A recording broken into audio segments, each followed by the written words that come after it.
அருணோட taste எனக்கு ரொம்ப பிடிக்கும். ஆனா ஒரு உண்மை என்னன்னா அந்த டேஸ்ட் எனக்கு மட்டும்தான் பிடிக்கும், மற்றவங்களுக்கு பிடிக்கவே பிடிக்காது. ஸோ அவன் சூஸ் பண்றதே எனக்கு ஆடா இருக்கும். டேய் இந்த கருப்புக்கு இந்த வெள்ளை அப்படின்னு சொல்லுவான். ஓகே, கான்ட்ராஸ்டா ஒன்று இருக்கு, லைட்டா ஒன்று இருக்கு. பட் நான் சொல்லும்போது என்னன்னா இது நம்ம கேட்டரிங் போற மாதிரி இருக்கு மேடா. ஸோ இந்த ஈவெண்ட் இது செட் ஆகாதுன்னு சொன்னா மூஞ்சி தூக்கி வச்சுப்போம்.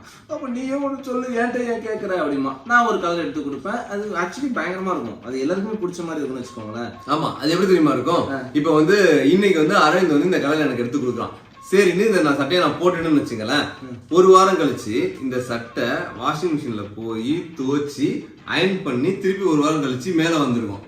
அன்னைக்கு அட்டு இதே எடுத்து இந்தா இதை நீ போட்டு வரணும்டா, இதை போன வாரம் போட்டு வந்துட்டோம்டா, வேற சட்டை எடுங்க பங்காளி, வேற சட்டை எடுங்கன்னு சொன்னாலும் மேல என்ன இருக்கோ ஏன்னா அந்த வாஷிங் மிஷின்ல போறதுக்கு முன்னாடி இந்த சட்டையை எங்க போட்டிருப்போம்னு பாத்தீங்கன்னா மொட்டை மாடிக்கு வாக்கிங் போகும்போது போட்டு போயிருப்போம். பட் அதுக்கு அடுத்த வாரம் இந்த ஷர்ட் வாங்கி வெளில போட்டோ ஷூட்டுக்கே போடாம இருக்கணும்னு சொல்லிட்டு ஒரு போட்டோ ஷூட் வந்திருப்போம். நான் போட சொன்னேன். இது வாஷிங் மிஷின்ல போட்டு மேல வந்துச்சு, போடக்கூடாதுன்னு ஒரே ஃபார்முலாவை பிடிச்சிக்கிட்டு நின்னா வைஷு எவ்வளவு அழகா அரவிந்த் சொல்றத அருண் கேட்டுப்பாங்க. ஏன்னா அரவிந்துக்கு டேஸ்ட் இருக்குன்னு அது சொன்னிச்சு.